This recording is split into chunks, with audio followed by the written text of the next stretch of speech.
Assalamualaikum warahmatullahi wabarakatuh. Perkenalkan, saya Eva Atika Sari dengan NIM 2386202042, Prodi Pendidikan Guru Sekolah Dasar.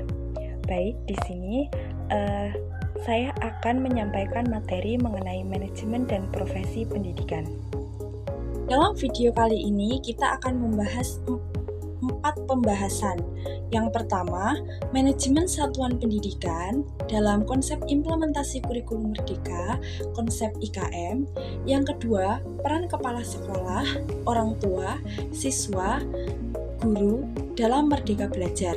Yang ketiga, manajemen pembelajaran P5, dan yang terakhir, manajemen pembelajaran berdiferensiasi.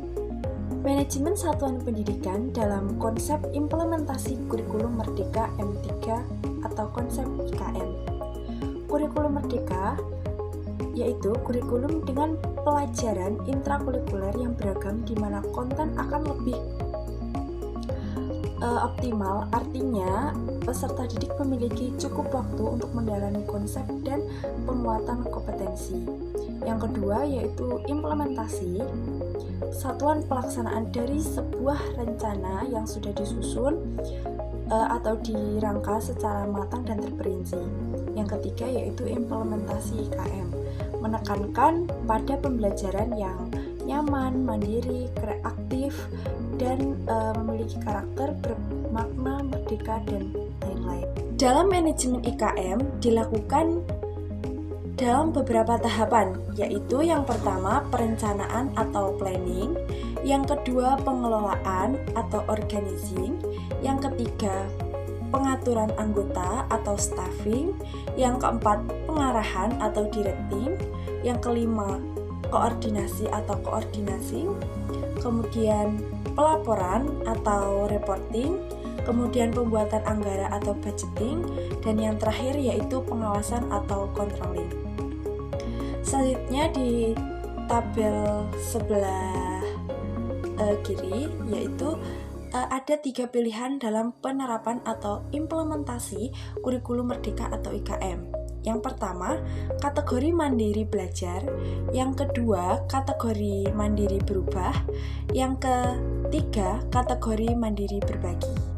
Selanjutnya, manajemen satuan pendidikan dalam konsep implementasi kurikulum merdeka M3 dalam konsep IKM.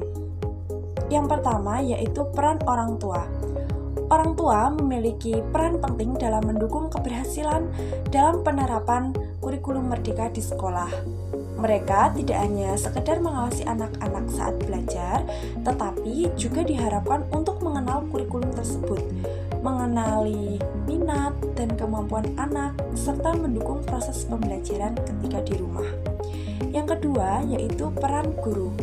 Guru dapat berkontribusi secara kolaboratif dan efektif bekerja dengan pengembangan kurikulum sekolah untuk mengatur dan menyusun materi, buku, teks, dan konten pembelajaran.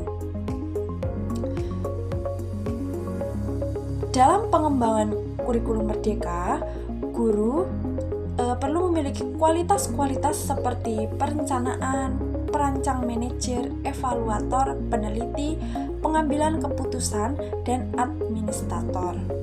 Yang ketiga yaitu implementasi IKM, menekankan pada pembelajaran yang nyaman, mandiri, aktif, memiliki karakter, bermakna, merdeka, dan lain-lain.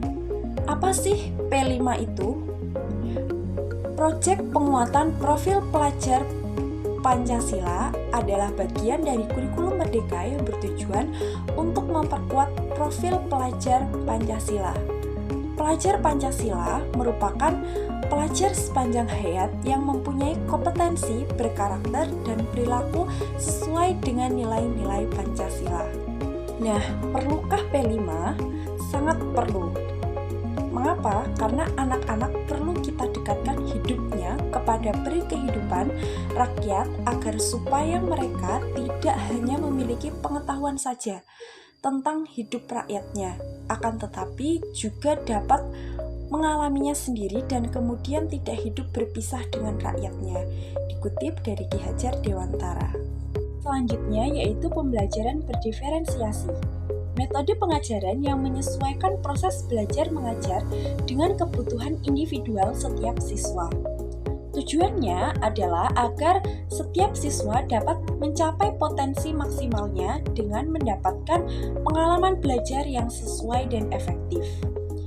Dalam PPT tersebut terdapat 3 metode yang dapat diterapkan oleh guru. Yang pertama yaitu mengenali kebutuhan siswa yang berbeda-beda. Yang kedua, merancang metode ajar yang paling efektif bagi setiap siswa. Yang ketiga yaitu mengatasi kesenjangan belajar. Contoh pembelajaran berdiferensiasi diantaranya yaitu menggunakan gambar, video, ilustrasi, permainan interaktif, kegiatan berkelompok, serta mengklasifikasikan siswa berdasarkan jenis gaya belajar dan minat. Pembelajaran berdiferensiasi ini dapat membuat siswa lebih antusias dan terlibat secara aktif dalam proses belajar.